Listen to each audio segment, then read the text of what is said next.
that video speaks volumes about what it is that was happening in Sarawak.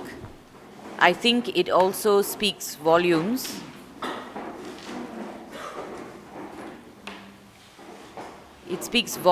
as to why Ong was sent back from Sarawak, because there's a gathering of this information.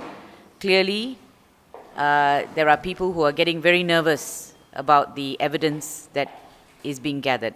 Now, I'm going to hand you first to Ong. I think the first part of this press conference is about his deportation. As you know, several activists were already sent back prior to the elections. And now with Ong's deportation, I think it is time that Malaysians started asking questions as to why this is happening. What is it they're afraid of? But of course, one of the answers lies in the video that you all just saw. I think this is something that this is the kind of evidence that we need to gather, and that we will, of course, send it to the authorities for what it's worth. I find it very difficult to believe the authorities didn't know this was happening. But for what it is worth, I think, Ong, we will have to gather all this evidence, send it to the Election Commission, and let's see what happens. And failing action, we will probably have to arrange for police reports to be made in Sarawak. But as Ong says, the disappointment is that there's no election petition, despite such clear evidence of cheating that has taken place. My name is Ong Woon Keong. I am the coordinator for Malaysian Election Observer Network. I was deported 2 days ago on the 24th of May in a very surprising manner. I arrived in Sarawak through Selangor Airport on the 21st. That is last Saturday. I was given 90 days entry permit. So I'm a perfectly legal visitor to Sarawak. And I was going to the Bengor Dam to do a field visit on the 24th of May for a particular reason. I'll explain to you later why.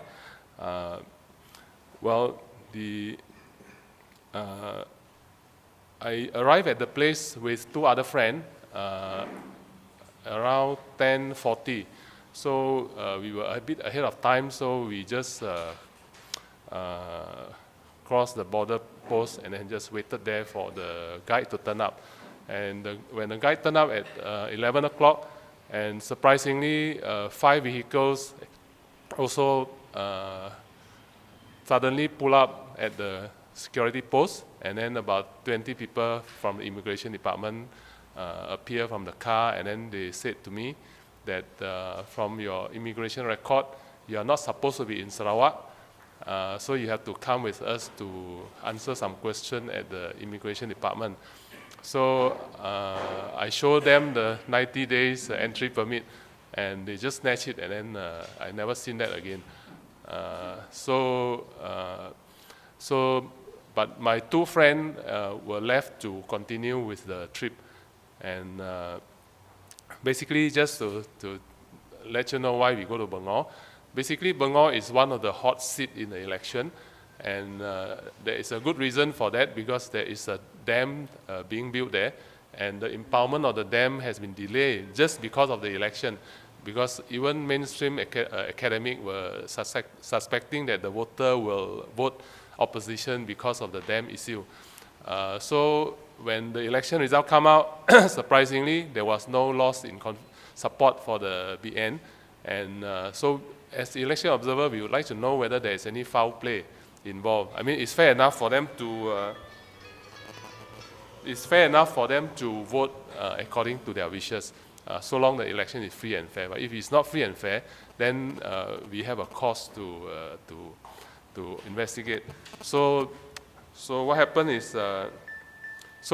is, before we could uncover the reason, then it's just so very coincidental of the timing that we are stopped in our track. Well, anyway, so after I was brought to the Immigration Department Enforcement Unit in Pending, I was not investigated at all. In fact, I was asked to go there to answer some questions. We waited 4 hours until about 4 o'clock. Then only they took a statement from me. All the statement they asked from me was only about our activity as election observer, which is actually above board. In fact, we compile our report and send to the Election Commission. There is nothing that I have mentioned to them which is not in the newspaper or in our report. So I told them, if you want, you can get a copy of the full report and you know exactly what we do. And we are going, after this election, we also will be compiling another report for the 10th Sarawak state election. So that's what we have been doing. So after about half an hour of taking a statement, about 5 pages, I can tell you even the Election Commission was sympathetic to us because we are doing a voluntary job and over about 1.5 years to look at the election and report for fraud and also way to improve the election.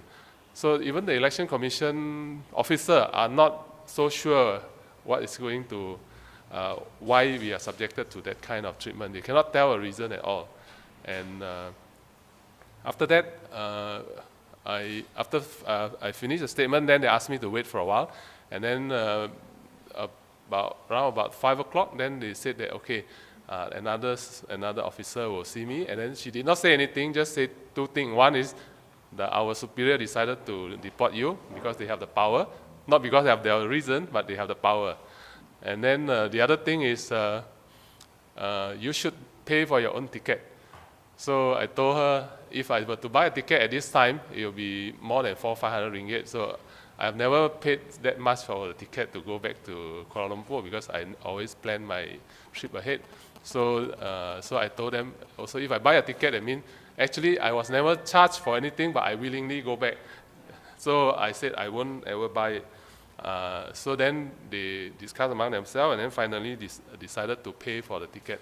So it took them a long time to buy a ticket. They finally buy the ticket for 8 o'clock flight, so then I was put on a plane and then fly back at 10 o'clock. Perhimpunan Rakyat that we intend to organize. You would have all read that PAS made an announcement recently on that. I want to make one thing very clear. This is a Bersih 2.0 initiative. It is a civil society initiative. It is not an initiative of the political parties. We have called, because they offered, several people offered, we have called on the help of several NGOs, representative NGOs, and some political parties, including PAS, because PAS has got experience in organizing such functions. And that is the extent of their involvement. But as far as organizing it, determining the details of the Perhimpunan, it will be Bersih 2.0, led by civil society, who will be making all those decisions. And we intend to invite all political parties, including Barisan political parties, all NGOs, to join us in this Perhimpunan. And my invitation is to all politicians, all those in authority, to walk with the Rakyat. To walk with the Rakyat, and because it is a walk to advance the cause of democracy. That's basically what the aim of this is. We want to gather, we want to show that we are serious about free and fair elections, that we are serious about strengthening our institutions and the integrity of the institutions, and we want to take a stand against corruption.